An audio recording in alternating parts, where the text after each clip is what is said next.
안녕하세요. 황금 언니입니다. 오늘은 창구에서 빈번히 질문 받았던 주제를 가지고 얘기를 해보고자 합니다.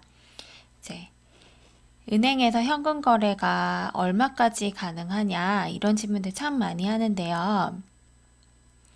이제 은행 업무를 거의 막 이렇게 하고 있는데 갑자기 훅 이렇게 질문이 들어오곤 해요. 고객님들이 이런 질문들 많이 하시는데 이제 현금 얼마까지 찾아가도 돼요? 내지는 현금 얼마까지 입금해도 돼요? 이런 질문들을 하세요. 그러면 이제 갑자기 질문 던지시니까 어떤 거 관련해서 이렇게 질문하시는지, 왜 은행에는 뭐 거래 한도나 이런 것도, 인터넷 뱅킹 거래 한도, ATM기 거래 한도 이런 게 다 각각마다 매체들이 지정되어 있으니까 그런 질문들을 하시나 싶어서 이제 다시 한번 네라고 질문을 드리면, 이제 현금 얼마 이상 찾아가면 보고된다고 하던데요. 뭐 이런 식으로 질문을 하세요. 그러면 이제 감이 오는 거죠. 어떤 걸 질문하고 계시냐. 이렇게 그 질문의 요지가 이렇게 들어오는데요. 사실 이런 질문들 되게 많이 하세요. 그래서 이런 것들은 영상으로 만들어서 공유하면 좋겠다는 생각이 들어서 이제 영상을 만들게 됐습니다. 자, 빈번하게 많이 하시는 내용들이고요.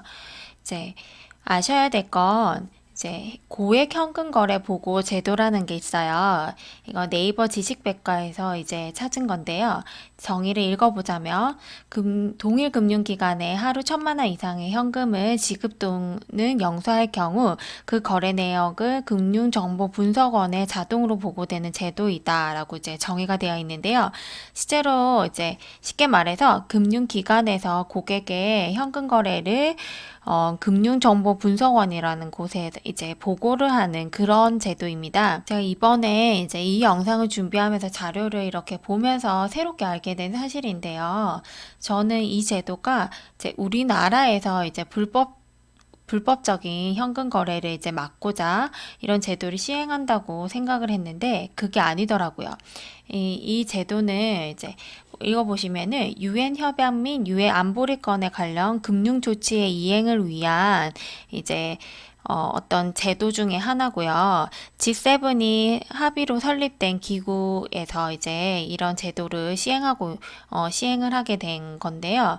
이제 보면은요, 설립 이후에 관할 범위가 중대범죄 자금 세탁, 테러 자금 조달, 대량 살상 무기 확산 금융 등으로 확대가 됐다. 이렇게 되어 있어요. 그래서 국제적인 공조에 의해서 이제 금융 투명성과 사회 안전을 강화를 하기 위해서 시행되고 있는 제도고요. 그 예방적인 조치의 일환으로 고액 현금 보고 제도가 운영이 되고 있는 겁니다.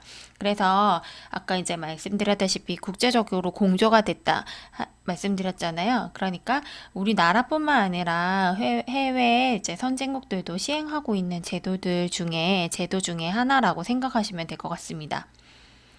자, 구체적인 조건을 한번 살펴볼게요. 이제 동일 금융기관이고요. 그러니까 하루는 뭐 농협에서 거래를 했다. 그 다음날 이제 신한은행을 가가지고 또 뭐 1,000만 원 이하로 거래를 했다. 이런 거는 전혀 상관이 없는 거고요. 이제 금융기관, 그러니까 동일 금융기관으로 그걸 카운팅하고 동일인 명의로 카운팅을 합니다. 그리고 체크하는 기간은 하루 동안이고요. 현금 거래에 입금과 출금을 따로 합산을 하는 겁니다.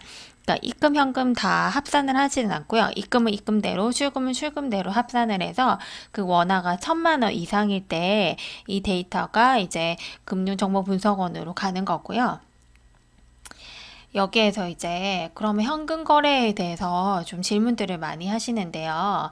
이 현금의 물리적인 이동을 따지는 겁니다. 그러니까 은행 카운터가 있으면 그 카운터를 통해서 현금이 들어오거나 아니면 그 카운터를 통해서 현금이 이제 고객한테 나가는 그런 장면을 상상하시면 돼요. 그래서 보고 대상은 현찰의 입출금, 그리고 수표와 현금 간의 교환을 하고 되어 있는데 이런 거겠죠. 이제 수표를 들고 오셔가지고 1,500만 원짜리 수표를 가져와서 이거 현금으로 바꿔달라. 이렇게 하시면 보고 대상이 된다는 거고요.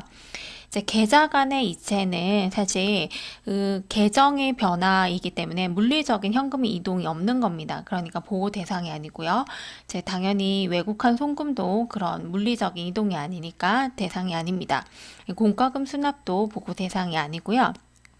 예를 들어 이제 공과금 1,000만 원 넘게 공과금이 나온 거를 현금으로 지급했다. 이런 거는 보고 대상이 되지 않는 겁니다. 자, 그래서 구체적인 사례 예시를 한번 들어보면은요. 이제 은행 계좌를 통해서 의뢰은행 계좌로 물건 대금을 이체를 했다. 이거는 이제 물리적으로 현금이 이동하지 않은 계좌 이체 개념이기 때문에 이거는 보고 대상이 아니고요. 그다음에 갑이 을에게 물건 대금 1,200만 원을 그냥 자기가 이제 직접 만나서 돈을 준 거예요. 이런 거 같은 경우에는 금융기관이 이제 중간에 개입이 되지 않은 거잖아요. 그러니까 사인 간의 거래니까 대상이 아닙니다. 그리고 자기 은행 계좌에다 1,200만 원을 현금으로 인출한 게 아니라 수표로 인출을 했어요. 자, 수표로 인출한 거는 이제 계좌 이체랑 동일하게 비슷하게 보여서 계정이 그냥 잠깐 바뀐 거거든요. 그러니까 현금 거래가 아닙니다. 그러니까 수표가 나갔는데 그 수표를 만약에 받으신 분이 현금으로 교환을 했다 하시면 그분이 이제 현찰로 교환을 해 가셨기 때문에 여기 수표를 현금 간에 교환을 해서 보고 대상이 되겠죠. 그런데 그냥 자기 계좌에다 1,200만 원 수표로 인출한 것은 보고 대상이 되지 않습니다. 자, 이 기준이, 금액의 기준이 계속 변화되어 왔는데요. 변화하는 방향은 금액이 축소되는 방향으로 변화되어 왔습니다. 2006년도에 처음 시행을 했고요. 처음 시행할 때는 5천만 원이었다가 2008년도에는 3천만 원, 2010년도에는 2천만 원, 2019년도 부터는 1,000만 원으로 축소가 돼서요. 2020년인 지금은 1,000만 원으로 이제 정해져 있습니다. 아, 그리고 사실 나의 그 현금 거래가 누군가에게 제공이 된다면 사실 찝찝하고 기분이 나쁠 수도 있잖아요. 그런데 이제 그런 상황들을 대비해서 이제 특정 금융 거래 정보 제공 사실을 통보해주는 제도가 있습니다. 자, 무슨 말이냐면 금융정보분석원은요, 자금 세탁이 의심되는 등 수사 및 조사에 필요하다고 인정되는 경우에 한해서 이제 엄격한 절차를 거쳐서 법에서 규정하는 기관에게 정보를 제공을 해주는데요. 이 제공을 해주면은요, 그 거래 명의인에게 이 제공한 사실을 통보하게끔 되어 있습니다. 자, 구체적으로 말씀드리면요. 고액 현금 거래 보고 정보가 수사기관 등에 제공이 되는 경우에는요, 이제 그 명의인에게 통보를 해줘야 되는데요. 통보를 해줄 때 거래 정보의 중요 내용이나 사용 목적, 제공받는 자 및 제공일 등을 이제 명의인에게 통보를 해줍니다. 그리고 이제 관련 수사기관은 딱 8개 기관으로 정해져 있고요. 보시면은 이제 공권력을 이제 발휘하는 기관들이죠. 읽어보면. 이제 검찰청, 경찰청, 국세청, 관세청, 중앙선거관리위원회, 금융위원회, 국가정보원 등이 있습니다. 그리고 요청 사유로는 탈세 조사, 아니면 불법 재산, 자금 세탁 행위 등 관련된 수사에 이제 필요한 경우에 정보가 제공이 되고요. 정보가 제공이 되면 이제 명의인에게도 그 사실을 통보해 주게끔 되어 있습니다. 그래서 내 고액 현금 거래 정보가 이런 수사기관에게 이제 넘어가는 경우, 쉽게 말해서 넘어간다 하면은 명의인은 그 사실을 알게끔 된다. 이렇게 생각하시면 되고요. 창구에서 보면 현금 거래를 하실 때 예를 들어 이제 결혼을 했는데 축의금을 받았다. 보통 그럴 때는 현금으로 다들 받으시잖아요. 근데 입금을 하시면은 굉장히 막 떨면서 오세요. 근데 이게 현금 입금을 하면은 보고된다던데 괜찮겠냐고 이런 식으로 질문을 많이 하시는데요. 사실 내 의도가 부정적인 목적이 아니고 그다음에 뭐 세금을 탈세하려는 목적이 아니시다 하시면은요. 크게 걱정하시지 않으셔도 될 것 같습니다. 제가 빈번하게 이제 현금 거래를 하는 업체가 있는데요. 그 업체 같은 경우에는 이제 그 상품권을 판매하는 업체예요. 그래서 그 업체는 하루에도 몇 천만 원씩 현금으로 거래를 하시는데요.